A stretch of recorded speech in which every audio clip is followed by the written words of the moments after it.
Salud en directo América de France 24 y Mar Romero Salas se ríe porque yo quiero entender mi cerebro, Mar, algo tan complicado para todos, un órgano espectacular con muchos estímulos, muchas terminaciones nerviosas, mejor dicho, Mar. ¿Y por qué vamos a hablar de cerebro? Porque hoy se celebra el Día Mundial de nuestro cerebro, el motor de todo lo que somos prácticamente también, digamos, a nivel, no sé si espiritual, de inteligencia, lo que sea.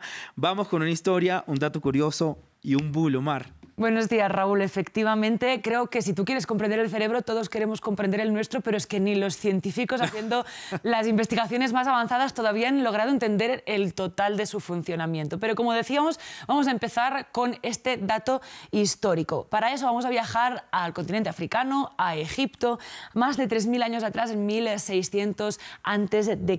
En ese momento fue cuando se escribió el primer documento que tenemos registrado que habla del cerebro, que describe por primera vez este órgano. Es un papiro, se llama el papiro de Edwin Smith, porque este es el investigador que lo descubrió, bueno, que más bien lo compró, para ser justos con la historia, en 1862, aunque se cree que podría ser un texto que viniera de mucho antes, que copiara algo de milenios incluso atrás. Es especialmente interesante porque, como decía Raúl, siempre ha habido una especie de batalla en la historia médica por comprender si es el corazón o el cerebro el director de orquesta de nuestro cuerpo. Claro. Ahora se sabe que mucho más de eso recae sobre el cerebro, pero antes, de hecho, los mismos egipcios creían que era el corazón el que hacía todo esto. Sin embargo, en este papiro es la primera vez que se describe que el cerebro podría tener algo que ver con la función motora. ¿Por qué? Está haciendo un diagnóstico de un hombre que recibió una herida en la cabeza y que esta herida en la cabeza hacía que se le pudiera ver hasta el mismo órgano del cerebro. Así empieza, ¿no? Con una herida abierta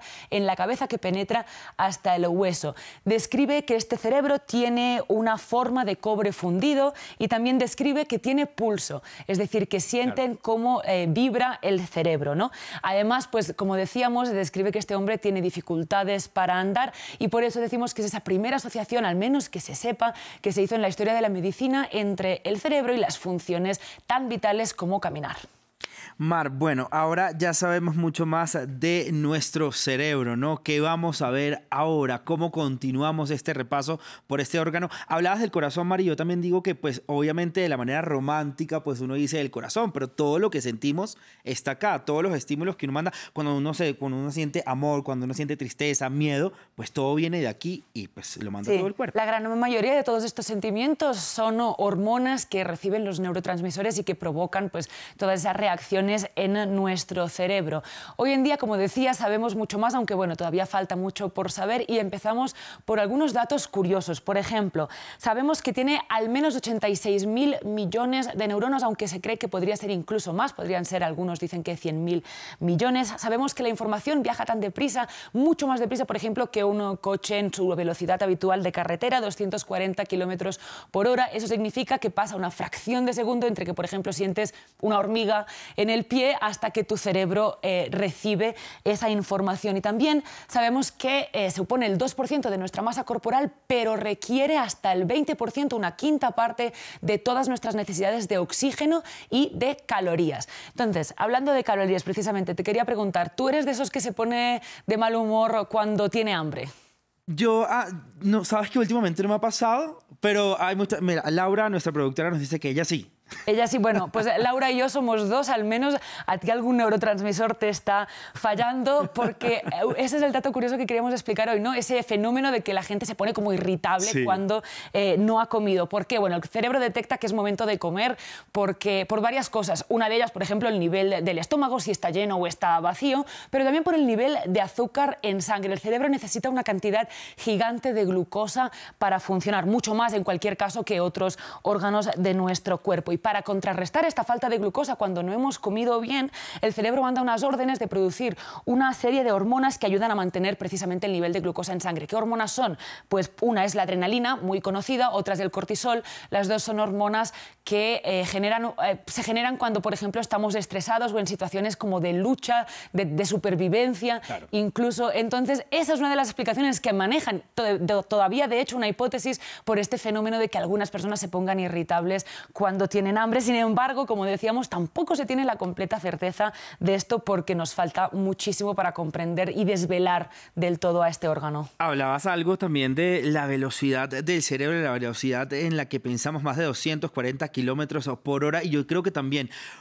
A mí me pasa, yo pienso mucho, pienso demasiado rápido. A veces cuando quiero hablar, pues como que me trabo. Me imagino que también eso es por lo rápido que piensa nuestro cerebro, ¿o qué? Pues no sabría contestarte con el 100% de certeza, pero en cualquier caso, claro, el cerebro coordina muchas funciones a la vez. Es decir, pensar y hablar son cosas que a veces llevamos conjuntamente, pero no siempre. Entonces, coordinar todas esas funciones es normal. Y más, por ejemplo, si no has desayunado, que se descoordinen en algunos momentos. Y para terminar, porque aquí yo me puedo quedar hablando toda una vida contigo, Mar, sobre nuestro cerebro, una creencia falsa que tengamos sobre nuestro cerebro. Bueno, es el mito este de que no lo usamos por completo. Ajá. Hay gente que incluso llega a decir que solo el 10% de nuestro cerebro está funcionando y que estamos desaprovechando nuestra capacidad. Claro, nos gusta mucho, incluso inspirado, películas o libros, ¿no? Esa idea de que podemos ser como superhumanos, tener mucha inteligencia si fuéramos capaces de desbloquear todo el potencial de nuestro cerebro, pero al menos esta cifra del 10% sabemos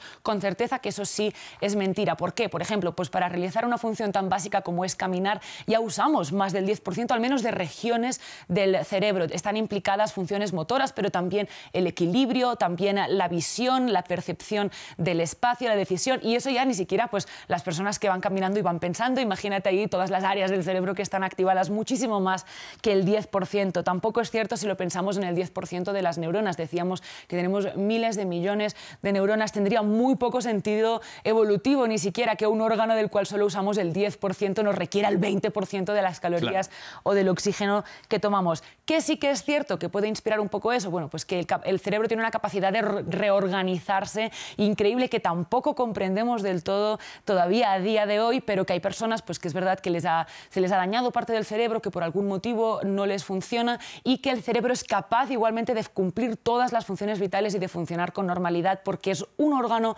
extremadamente plástico.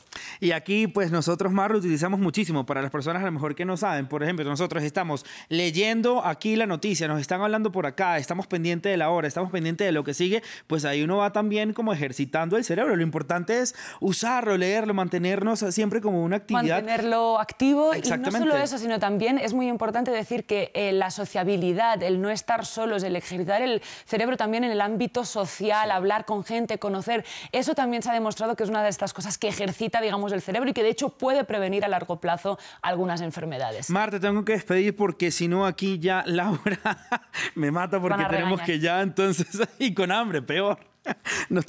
Ya tenemos que tener tiempo para la sección de deportes. Omar Esa ya está lista para hablar. Muchísimas gracias, Omar, como siempre, por toda la información. Feliz fin de semana. Nos vemos el lunes con más información acerca de nuestra salud.